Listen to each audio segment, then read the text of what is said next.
Assalamualaikum warahmatullahi wabarakatuh. Waalaikumsalam warahmatullahi Halo wabarakatuh. Sobat CO2pedia, kembali lagi di Creativity of OSIS.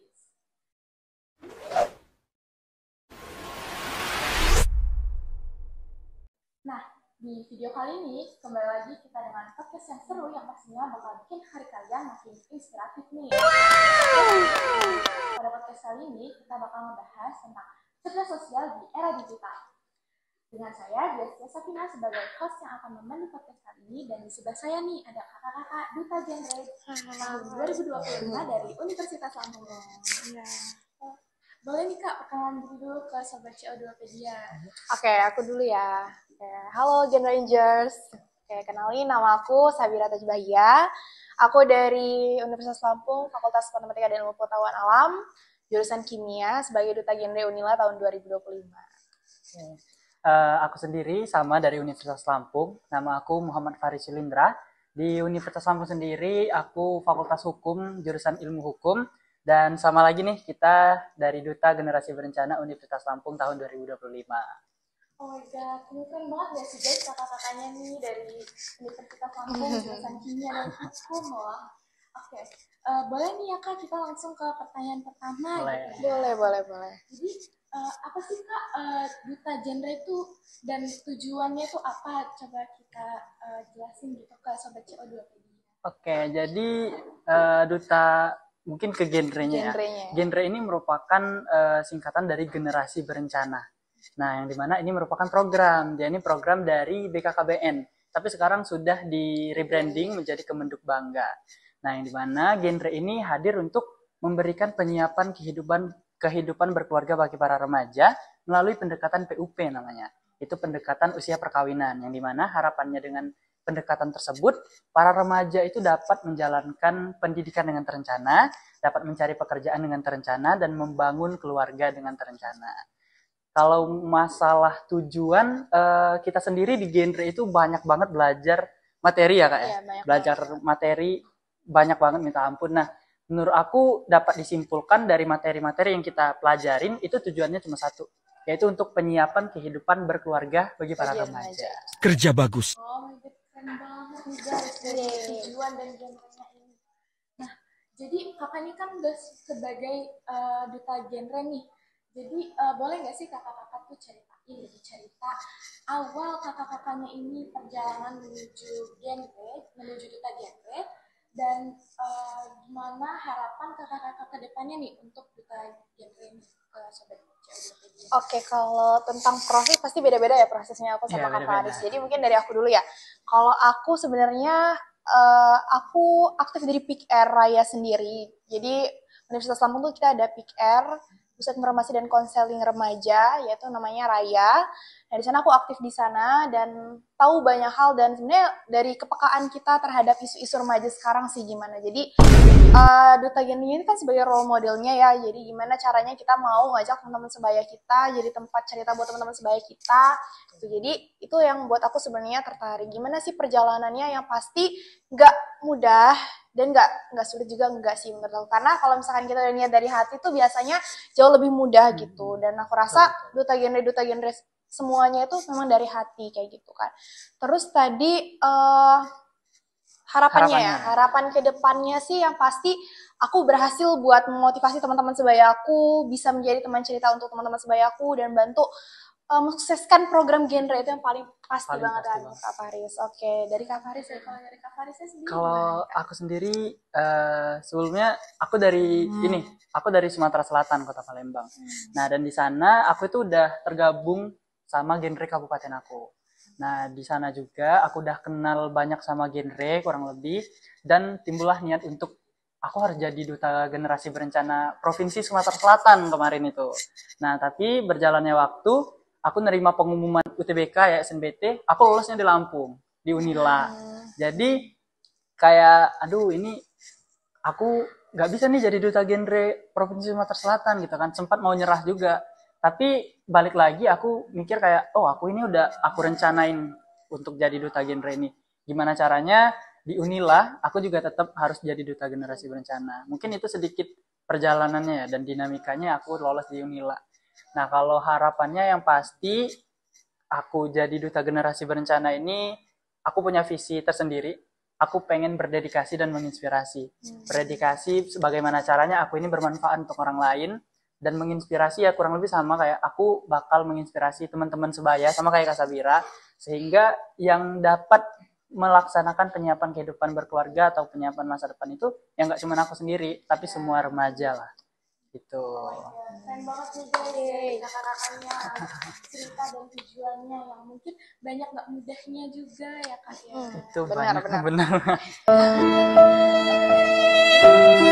Menurut kakak-kakak ini apa sih dampak positif dan negatif sebagai remaja nih, kan remaja nih banyak nih yang udah mulai bersosial media, mulai dari TikTok, Instagram, pasti Facebook, punya dan ya. lain-lain gitu. Remaja sekarang tuh pasti punya. Gitu. Punya, kita juga punya kan. Iya.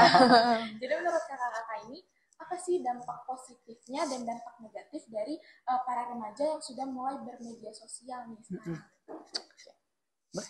Oke, kalau dampak positif pastinya banyak ya menurut aku, karena sebenarnya itu kembali lagi ke diri kita sendiri, mau gimana kita ngebawanya. Tapi kalau menurut aku dampak positifnya itu kita bisa memotivasi orang lain buat ngelakuin kebaikan, atau ya itu tadi sebenarnya dari tujuan kita sebenarnya untuk menginspirasi mereka ya, dan itu salah satu tanggung jawab sebenarnya untuk kami. Jadi dampak positifnya tuh kita bisa, sebenarnya sekarang tuh yang paling dikenal tuh kita FOMO. Itu tuh jadi remaja tuh FOMO banget ikut-ikutan. Ya, ikut-ikutan.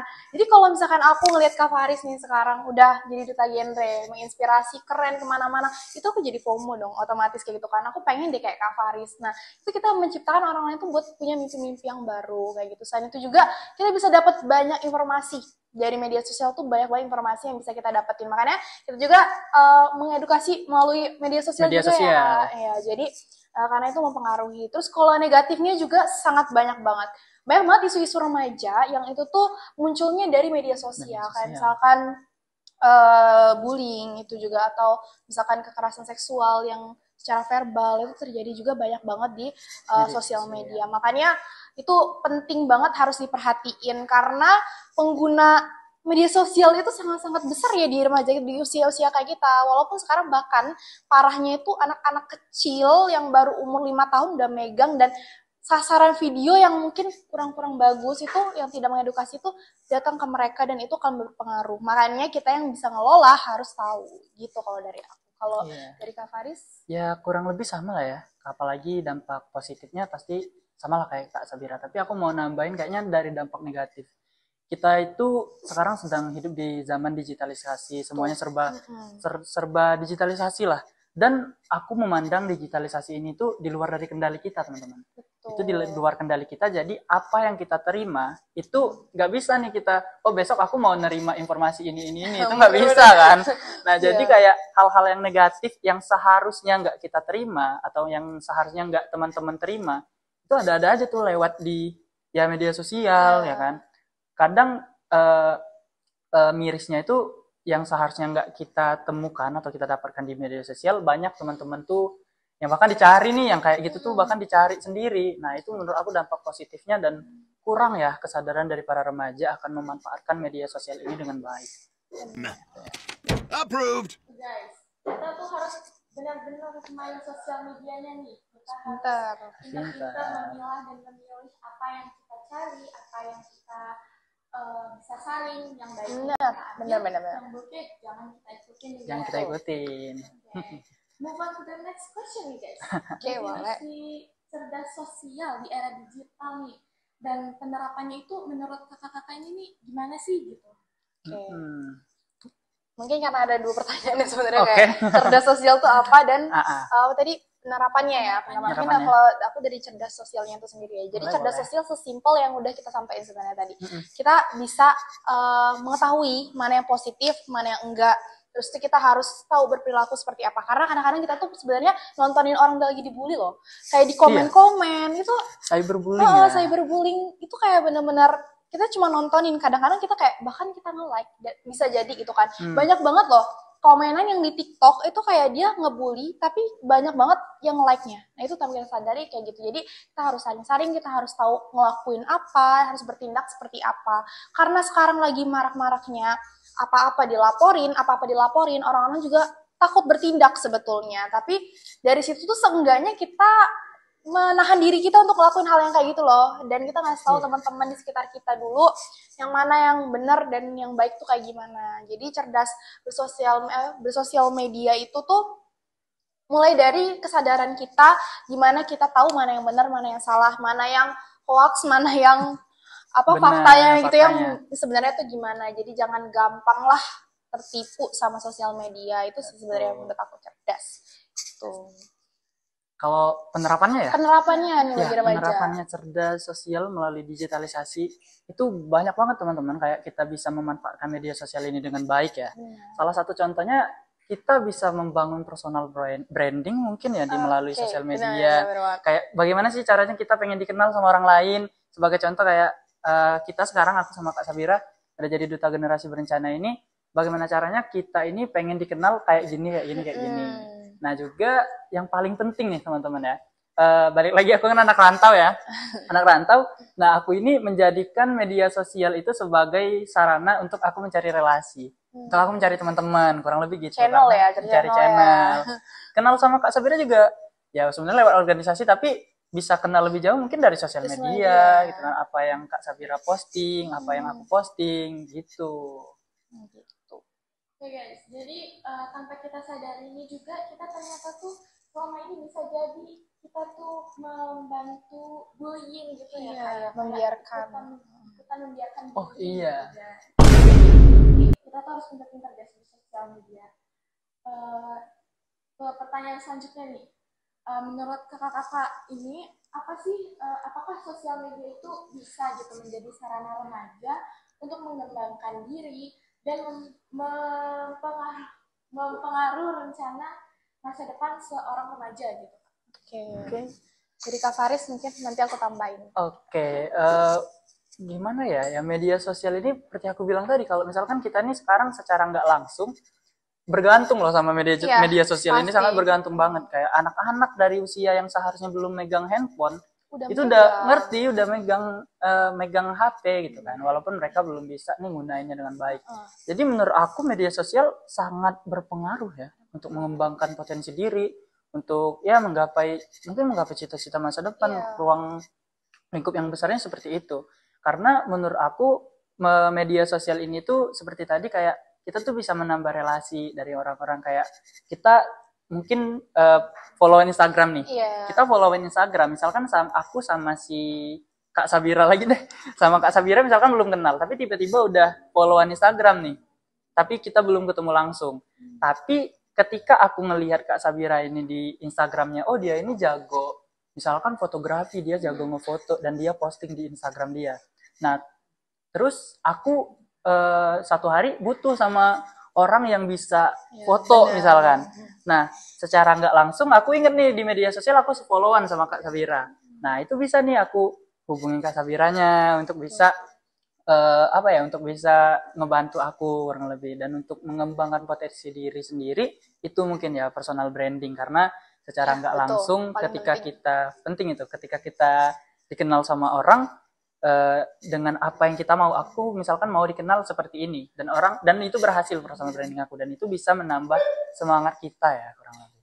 Gitu. Ya, sebenarnya udah lengkap semua sih yang disampaikan sama Kak Faris, tapi yang paling terpenting adalah gimana cara kita mau berkembang itu, kita mau menerima apa yang positif, terus juga kita mau sadar kalau itu tuh negatif, dan kita harus benar-benar yang punya keputusan kalau ini enggak gitu. Kalau yang ini kita harus bisa, dan jadiin motivasi, sebenarnya inspirasi.